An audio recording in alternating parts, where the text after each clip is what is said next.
시청자 여러분 안녕하십니까? 헬로티비 뉴스입니다. 재건축이 진행되고 있는 양천구 목동 아파트의 마지막 남은 3개 단지인 1, 2, 3단지의 정비 계획안이 공개됐습니다. 특히 제2종 일반 주거 지역이었던 1에서 3단지는 종상향으로 재건축 속도에 탄력이 붙으면서 주민들의 기대감도 높아지고 있는데요. 먼저 1단지의 정비 계획안을 김호 기자가 소개합니다. 양천구가 발표한 정비 계획안에 따르면 목동 1단지는 기존 15층에서 49층으로 높아집니다. 세대 수도 1882세대에서 3500세대로 1700여 세대가 늘어납니다. 공공임대주택은 428세대가 조성됩니다. 면적별 공급 계획은 60제곱미터 이하는 729세대, 60에서 85제곱미터는 1375세대, 85제곱미터 초과 면적은 1396세대이며 공공주택은 해당 면적이 공급되지 않습니다. 재건축은 공공보행 통로를 통한 보행 연계성 강화는 물론 주변 환경과 조화를 이루는 단지로 건립될 계획입니다. 특히 종상향으로 최고 49층으로 층수가 높아지면서 도심과 어우러진 스카이라인이 조성될 예정입니다. 2종으로 가는 경우에는 최고 25층인데요. 3종을 조정을 통해서 35층까지 완화가 되고 거기에 더불어서 신속 통합계획을 통해 최고 49층까지 이미 제한된 내용입니다. 다채롭고 다이나믹한 스카이라인이 확보될 것으로 예상하고 있습니다. 목동 1단지는 풍부한 수변 녹지 공간은 물론 목동 중심 지구와 연계된 다양한 도시 기능을 가진 단지입니다. 하지만 제2종 일반 주거 지역에 속해 그동안 종상향을 놓고 재건축이 지연됐었습니다. 그런데 개방형 녹지인 목동 그린웨이 조성을 전제로 3종으로 종상향되면서 재건축에 대한 주민들의 기대감이 높아지고 있습니다. 북해대로의 광폭공원과 안양천을 완전히 연계하는 개방형 녹지가 이제 구축되어지면은 그것으로 인해서 더 쾌적하고 살기 좋은 단지로 거듭날 수 있을 거라고 확신을 하고요. 양천구는 목동 1단지 정비 계획안에 대한 주민 공람을 오는 28일까지 실시합니다. 또 연내 서울시 도시계획위원회 심의를 거쳐 정비계획 수립을 확정하고 정비구역 지정 고시를 이끌어낼 계획입니다. 헬로티비 뉴스 김호입니다. 서울시의회 제330회 임시회가 15일 개회했습니다. 이번 임시회는 다음 달 2일까지 18일간의 일정으로 열립니다. 시의회는 16일부터 29일까지 상임위원회별로 소관부서의 업무 보고를 받고 30일부터 이틀에 걸쳐 서울시정과 교육행정에 대한 시정 질문을 벌일 계획입니다. 최호정 의장은 개회사에서 대선 국면이어서 서울시가 외부 활동을 하는데 제약이 있을 수밖에 없다며 이런 때는 기존 정책들의 내실을 다지는 기회로 삼길 바란다고 말했습니다. 양천구가 소외된 이웃을 위해 맞춤형 복지를 지원합니다. 양천구는 18개 동 지역사회보장협의체와 함께 복지 사각지대 등 지역 특성과 수요를 반영한 맞춤형 사업을 추진한다고 밝혔습니다. 주요 사업으로는 우울증 치료 사업과 한부모 가족 지원 사업, 발달장애 청소년 자립 능력 향상과 중장년 1인 가구를 위한 반찬 제공 등 18개 사업입니다. 이번 사업은 양천사랑복지재단을 통한 따뜻한 겨울나기 기금을 활용해 진행되며 올해는 5,400만 원이 투입됩니다. 찾아가는 어린이 동물보호 교실이 열립니다. 은평구는 초등학교 3, 4학년을 대상으로 찾아가는 어린이 동물보호 교실 사랑할게를 진행한다고 밝혔습니다. 교육 내용은 반려동물과 소통하는 방법, 동물 학대 예방과 동물 보호의 중요성 등으로 동물 교육 전문 업체가 신청한 학교로 직접 찾아갑니다. 지난해 6월부터 시행한 전세 사기 피해 지원 특별법의 종료 시한이 5월 말로 다가왔습니다. 전세 사기 피해는 여전히 줄지 않고 있고 피해자들은 특별법 연장과 보다 실질적인 법 개정을 요구하고 있습니다. 지난 1년 전세 사기 피해 지원위원회가 결정한 전세 사기 피해는 3만 건 가까이 되는데요. 피해 현황을 살펴봤습니다. 이관성 기자가 보도합니다.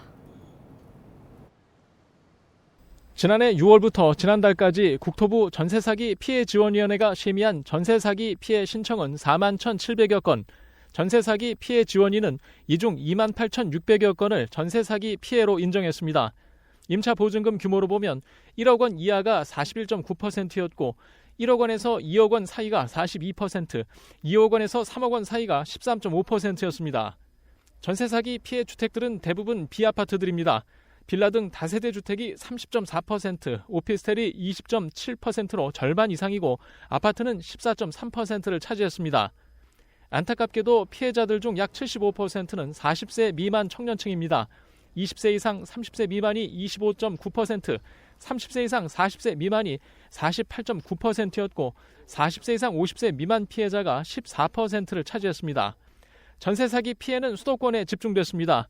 서울과 경기 지역에서만 14,000건이 넘었고 대전과 인천, 부산에서도 3,000건이 넘는 전세 사기 피해가 발생했습니다.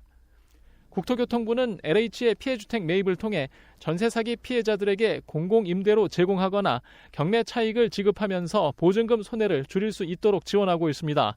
또 경공매 대행과 저리 대환 대출, 긴급 복지와 임시거처 지원 등 다양한 지원책을 내놓고 있습니다. 하지만 전세 사기 피해 특별법이 만료되는 5월 말이면 더 이상 지원할 수 없게 됩니다. 전세 사기 피해자들은 전세 사기 피해가 여전히 줄지 않고 있는 상황에서 특별법 연장을 강력히 요구하고 있습니다. 이 제도가 예방에 맞춰져 있지 않고 지금 그냥 지원에만 맞춰져 있고 예방이라고 내놓는 방안들이 너무 허술해서 제대로 예방을 할 수 없는 상황에서 피해자 지원까지 끊는다. 이거는 말이 안 된다고 생각해요. 여야 정치권은 특별법 기한 연장에 공감하고 1년 또는 4년까지 연장하는 개정안들을 발의한 상황입니다. 다행히 정부도 기한 연장에 동의하고 국회의 논의 결과를 기다리고 있습니다. 헬로티비 뉴스 이관서입니다.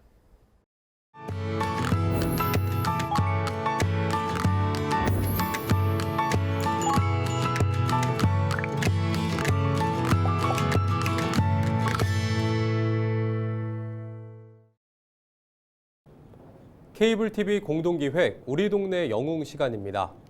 전북 전주에는 오래전부터 천사의 마을로 불리는 곳이 있습니다. 바로 노송동인데요. 매년 크리스마스를 즈음해 거액의 성금을 놓고 호련히 사라지는 얼굴 없는 천사 때문입니다. 벌써 25년째 그의 한결같은 선행은 평범했던 마을 분위기도 바꿔놨습니다. SK브로드밴드 엄상현 기자입니다.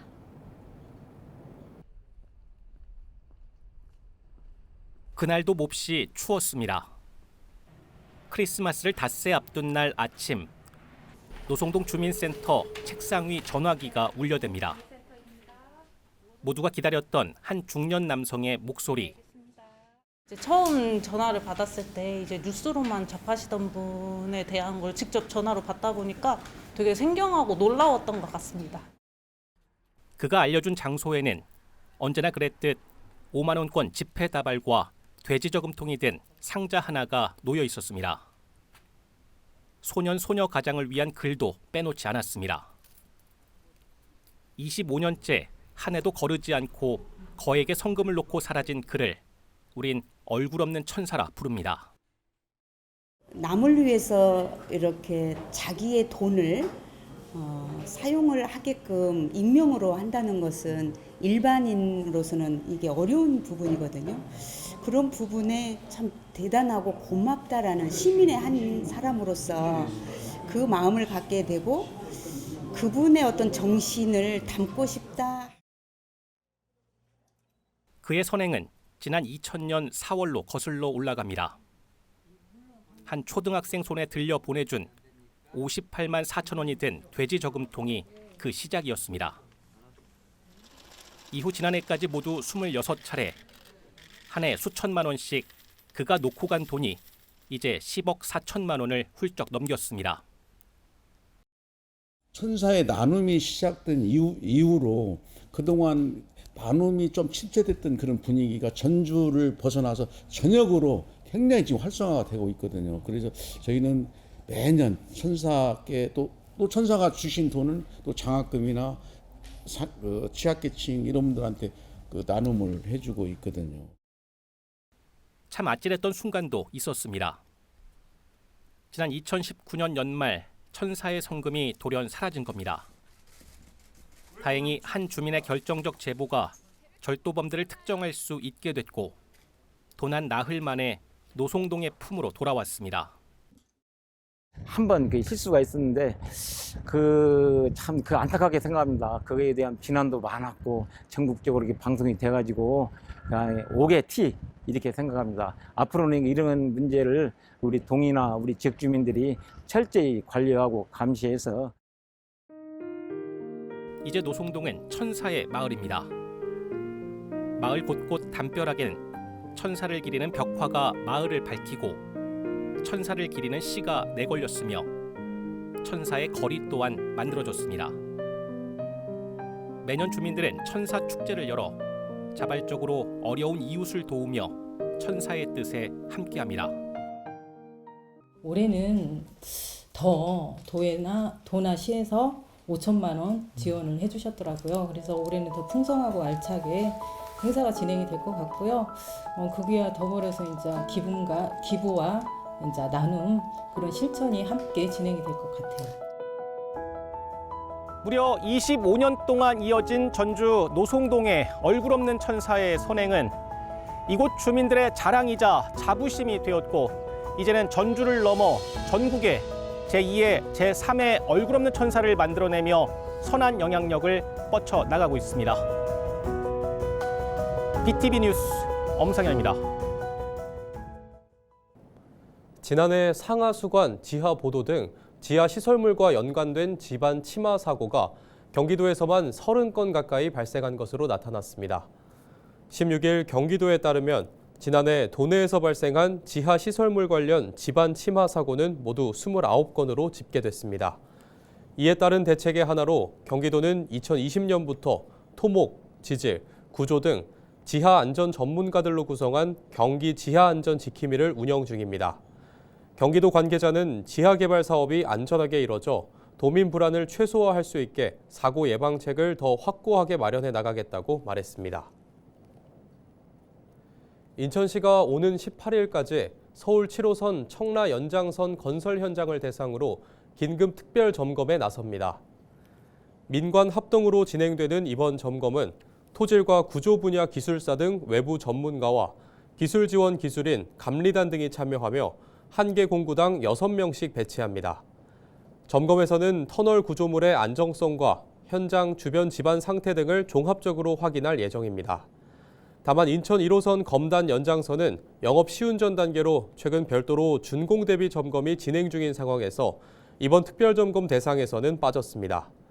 이번 점검은 최근 서울 강동구 땅꺼짐과 광명 신안산선 공사장 붕괴 등 다른 지역 도시철도 건설 공사장에서 안전사고가 발생한 데 따른 조치입니다. 경기도가 공영개발로 재추진하는 K컬처밸리 복합개발 사업의 현물 출자 동의안이 지난 15일 경기도의회 본회의를 통과했습니다. 도는 이달 중 K컬처밸리 복합개발 사업 민간 사업자 공모에 나설 방침을 밝히는 등 사업 재개에 속도가 붙을 전망입니다. 16일 도에 따르면 현물 출자는 고양시 일산동구 장항동에 위치한 경기도 K컬처밸리 부지와 공정률 17% 상태의 아레나 구조물을 경기주택도시공사에 출자하고 출자한 재산가액에 해당하는 GH 주식을 취득하는 방식으로 진행됩니다. 이번 임시회 본회의 의결을 통해 기준가격 3,561억 원을 적용한 현물 출자가 확정됐으며 감정평가가 완료되면 최종 출자 규모가 결정될 예정입니다. 추정 감정평가액은 토지와 구조물을 합해 6,400억 원 이상이 될 것으로 예상됩니다. 경기경제자유구역청이 경기경제자유구역 추가 지정 후보지로 의정부와 수원, 파주 등 3곳을 선정했다고 16일 밝혔습니다. 경기경제청은 지난해 12월부터 올해 1월까지 도내 시군을 대상으로 경기경제자유구역 추가 지정 신청 공모를 진행했는데요. 3차에 걸친 심사를 통해 3곳을 최종 후보지로 선정했습니다. 이상으로 뉴스를 마칩니다. 시청해주신 여러분 고맙습니다.